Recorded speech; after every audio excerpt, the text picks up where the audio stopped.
المجلس النوابي الأمريكي بالحصول على إذن بتخصيص البوليساريو كهيئة إرهابية، وفي إطار هذا القانون فقد قدمت هذه المبادرة بدعم الحزبين، وهذا إعلان بأن الخطر الذي تشكله هذه الحركة ليست مسألة نقاش سياسي، بل هي مسألة اهتمام أمني، وهي جزء من الجهود العالمي لمكافحة الجماعات الإرهابية أينما تهدد الأمن والاستقرار، وأن استحداث هذا القانون يأتي في وقت مناسب وفي وقت قد كشفت البوليساريو عن وجهها الحقيقي، وهي كوكيل يزعزع الاستقرار يعمل باسم من يريد أن يعيث الفساد في الإقليم بعد التخلي عن إعلان وقف إطلاق النار لعام 1991. وما نشهده اليوم يبين ما عرفناه منذ زمن، وهو أن البوليساريو لم تكن جبهة للتحرير، بل هي جبهة للتخريب والتواطؤ مع الشبكات الإجرامية.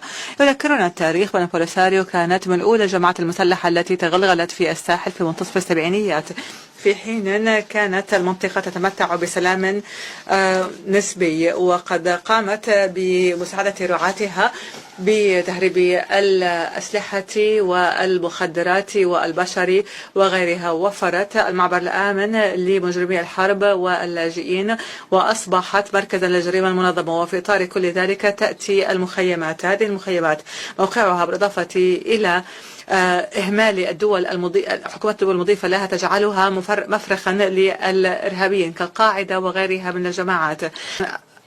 مثال أبو وليد الزهراوي يبين مثل ذلك، لأنه ترعرع في هذه المخيمات وقد علم العنف في ربوعها، وأصبح أكبر الإرهابيين في مالي وأيضا الدولة الإسلامية في الصحراء الكبرى، وقد ارتكب الفضائع عبر المنطقة بما في ذلك اختطاف 2011 ل3 عاملين أوروبيين عاملين في المجال الإنساني. سيدي الرئيس، أسعد الحضور، إن القانون الذي قدم في الكونغرس الأمريكي ليس أمرا من خيال، بل هي قضية طالما تجاهلها، وأن بوليساريو لا يمكن فصله عن شبكة الإرهاب والتهريب التي كانت في الصحراء والساحل. وشكرا. أشكر السيدة بيتشي على هذا البيان. كلمة الآن إلى السيد شوي ماتسوموتو. سيدي الرئيس، أنا شوي ماتسوموتو من اليابان، وأنا خبير في القانون الدولي في المركز الدولي لدراسة مسألة الانفصالية. أود أن أتحدث عن الصحراء الغربية، فهي تظل موجودة على جدول أعمالنا هنا. في رأينا هذا عفى عليه الزمن، وهذا لا يأتي بنتيجة مثمرة، وهذه مخاطر استراتيجية. المناقشات في هذه اللجنة أصبحت قديمة وتقوم على حالة خاطئة، لكن هناك بعد آخر ملح منظمات إجرامية وإرهابية في المنطقة، وحذرت من التعصب في مخيم تندوف،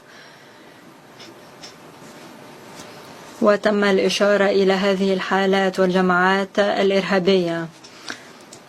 ووقعت هجمة في 2013 وطالت مواطنا يابانيا وقضت على حياته، وهذا دليل على تلك المخاطر.